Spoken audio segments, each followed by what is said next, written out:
How you doing, man?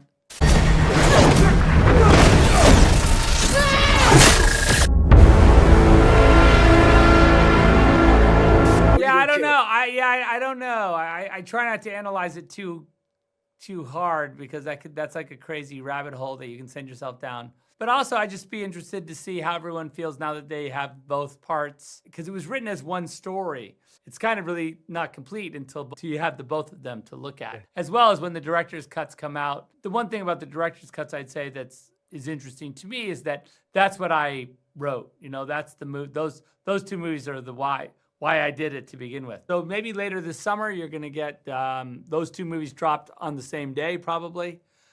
6 hours, 3 each. There's a lot of violence and a lot of sort of adult content, but also a lot of additional scenes. So it's not just like extended footage. It's like literally an alternate universe cut.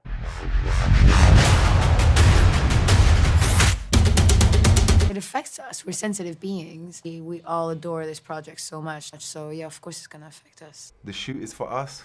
Yeah. The movie release is for you. So you guys go to town, man. You want to raise it up. You want to push it down. You want to put it left or right.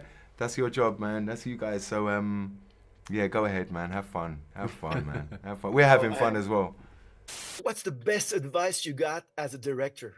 I mean, and who give it to you? The best advice I got as a director. The best advice I got was from a photography teacher I had named Paul Jasmine. And he said 2 things to me. First thing he said was, make sure whatever you photograph or film, you do it purely from your point of view. Don't try and copy anyone. Don't try and be someone else. Just be yourself. Like, okay, that's cool. And second, he said, and also film interesting people. Like, you know, find subjects that are like, that fascinate you and you can't take a bad picture of them.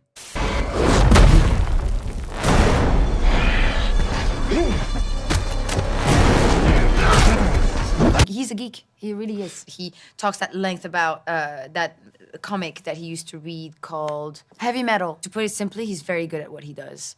And he comes to work with a lot of care and fun, you know. I remember we were on set once and we were drinking water in those aluminum cans. And when he was done drinking them, he would put them on the floor and look at the closest bin, and he would just shoot it and try to make it in the between takes. That's what he would do.